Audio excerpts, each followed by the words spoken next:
Guys, I'm Bobby. Stephy Steph there on our motorcycle. This is Motorcycle Diaries. We are between two teeth. What do you want to do in 2024, Steph? Just kind of keep figuring it out. What do you want to do? I'm not telling. Yeah.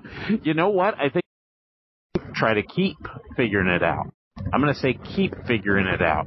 Every time in life when I think I've got the world figured out, the forces of the world have a big surprise for me. You know, one of the things, we're both surgeons, we ask patients all the time, what are they going to do with life? And I'm always pretty amused by the answers we get. A lot of people are like, I have no clue, or I don't have it figured out. Did you have it figured out when you were 18? I felt much more like I had it figured out when I was 18 versus when I was 34, I guess, is how old I am now. Isn't that interesting? Why? Why do you think that is? And simpler life, less complicated. Different world, different people you know are different. You know, my teenage boys definitely, I think several of them think they've got it really figured out. You know, they call them the salad days when you're green all over. Man, we are riding in downtown Dallas. It is absolutely gorgeous.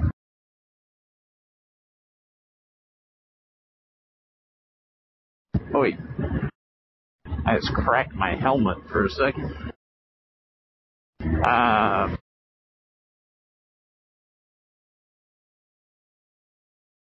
I think I'm working on a couple things for 2024 to figure out kind of next step kind of stuff. And I've been trying to get healthy for a couple of years. How do you just have a healthy way about you, Steph? Is that kind of the easiest way to say you were a athlete in high school and you just keep going? It's what you do? Yeah, I don't know. I think I'm really healthy in some ways and very unhealthy in others. You know, I've just got high aspirations in life, and I haven't been beat down enough in life to have them knocked out of me yet. That should be a title of a book. Yeah, it really should be. How would you... I've got a whole lot of aspirations in life, and I just haven't had them beat out of me yet. Well, I mean, it also depends on who I'm talking to. If I'm talking to a bunch of 50-year-olds, then they're probably going to laugh at that statement. But if I'm talking to a group of 20-year-olds, they're probably going to take it pretty seriously. Yeah. You know, I think the cool thing is when you're younger, the world hasn't beaten a lot of ideas out of you. You haven't been like... Yeah, one of the big experiences was when I was 18, I hadn't gone through like a major injury that could cause me to question my identity just yet. It was coming. And your identity, you were a college runner and that.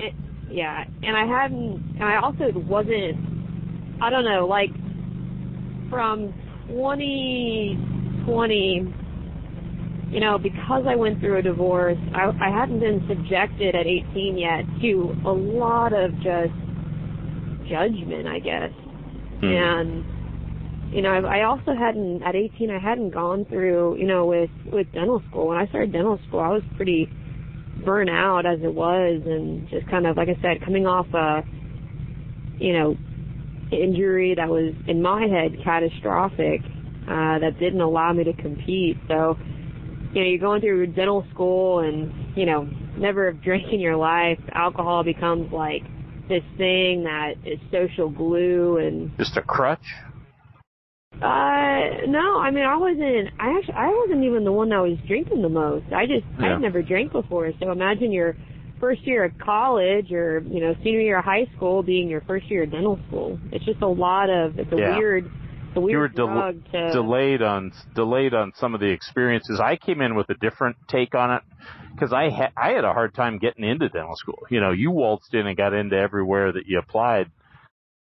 I had to leave countries. I had to leave Canada. I did a gap year where I was working all the time, and I was ready to hit it, you know. And I wouldn't say I waltzed into dental school. I was accepted, yes, everywhere I applied, but I worked really hard to do that. And it was like a fancy waltz. And what I learned since is that there's a lot of kids who, you know, in high school and college make a lot of mistakes, and they are sitting in the chair next to me in dental school, a lot fresher and ready to go, with a lot of different experiences. And it's a blessing and a curse that we have a lot of students come through our office. They're trying to get into dental school and looking for mentor-type relationships, and just seeing their journey. It can be great to see a journey turn out well, and it can be really tough to see a journey not work. And, you know, for me also at 18, like I said, I hadn't gone through a divorce yet. Yeah. And that has a way of bringing out the critics. You know, and at 18, I hadn't gone through, you know, you're a senior in high school. You really haven't had major, you know, on average, you haven't had these major friendships that are broken apart, either from distance or, you know, maybe at the age of 18, maybe, or at least for me, I hadn't experienced, you know, real loss yet. Yeah. I mean, my first grandparent died when I was in college. Yeah. So all of these experiences just that tend to have the potential to beat you down just were not quite there yet. And I feel like I was very late on some of those experiences and very early on others. Are you a better person after having some of those experiences that you talk about? After having groups of people loathe you, yes. And to make you a much better human. And also, you know, I'm different. I think about things so differently than everybody else. And it's tough, especially when you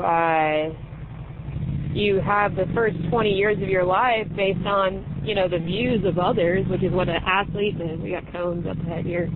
Yeah. An athlete, student athlete, I should say, you know, when you're getting good grades and you're winning races,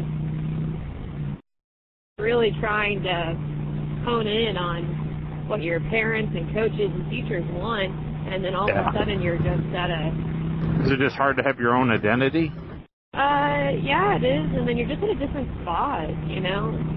Suddenly, you know, with injury, a layer of that's taken away because you can't please coaches anymore. When you're in dental school and you're not, you know, you're not top of your class, and you're not really pleasing teachers so much anymore. And then, you know, when you go through a divorce, you're definitely not pleasing friends and family very much. Yeah. And so you really kind of get in a weird spot. And you have to, I guess it's just life's way of making you kind of recalibrate a little bit and kind of, you know, create, you know, a new identity, hopefully a stronger base going forward. I'd love to say one of my favorite quotes. The universe gives you what you need, not what you want. Yeah, maybe. Yeah. I don't know about that. I don't know if I agree with that at all, actually. Well, now, it doesn't apply in all circumstances, but come on. No! I don't think people need cancer. I think they just get it. Okay. I would subscribe more to Murphy's Law. So, no. I'm going to, no. So, I have an experience with a very close friend that unfortunately did get cancer. It was a bad cancer. He responded to chemo. He lived about 4 years. But it changed his life in such a positive way. And it allowed him to look at life differently. And it changed all the relationships around him. Yeah, of course. And I also know people who are young parents who, you know, a mom died giving, you know, in childbirth. Right. Or died of cancer at a young age. Yeah. You know, it's just, I think they're... But I hear you say is my quote doesn't apply in all situations. That's all I'm saying. Like, it's a big generality, and it's almost like where, you know, I don't know, like, if you need to hear that, and you want to hear that, I think it's a great quote for someone who... good. So if you like it, if you want it, if you need it. Yeah, take it. Tattoo it on your arm, you know? Okay, so let's hear a quote from you. Give us a quote. I've already given you Murphy's Law. If something can happen, it probably will. Yeah, you're not wrong. You know,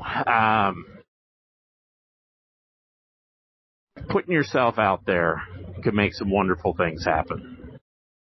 Yeah, I think we are, I don't know. Do you put yourself out there? I try to. I probably don't put myself out there enough. I'm scared of rejection because it hurts when it happens. I'm hopelessly competitive. I love when you say hopelessly. I'm hopelessly competitive. Yeah. It's tough, you know. I feel alive for some reason when I'm competing. Yeah. I love it. I really do. I've dated guys who love that, you know. It's kind of fun. Like, that's the thing. That's like the one thing we have in common is that we both love to compete. Has it hurt you? I mean, yeah, everything hurts you. Like someone asking, hey, did tweets hurt you in 2023? Yeah, a little bit. Like that bump I just hit back there, that bump that I hit hurt me. Arteries from something sweet, but I still like it. I hear you. Humans, our main condition is that we're aware. You know, that's our cross to bear, is that we just know things about ourselves. Animals aren't aware. Yeah. Can you know too much about yourself and have that be a problem, or not really? I think it's hard to know yourself because you're constantly changing. I think unless you do like yearly check-ins, you know, like we try to do, or I think you just got to be okay with loving yourself in the moment and forgiving yourself the you of the past for the decisions you've made, and you know, also giving yourself some credit for the good stuff, good decisions you made. Yeah. Yeah, I hear you on that. I think we're too tough on ourselves. Yeah, I think we are. I think everyone's really tough on themselves because, I mean, I think everybody, you know, in general doesn't want to feel pain and wants to have a good life. And, you know, a lot of my friends and family that are around my age are having kids. And it's been really tough and isolating for me because I'm not the first one, you know, going through it. But it's tough, you know, when your friends have a kid, they suddenly are different people. And your friend isn't, you know, they're not your friend anymore. They're a parent that you've never met. And it's really tough. It's not that, you know, you can't be, you know, friends again with this new person, but you almost have to figure out, you know, redefine your... Oop. All right. Anyways, well, if you like what we're talking about, hit the subscribe. Bye.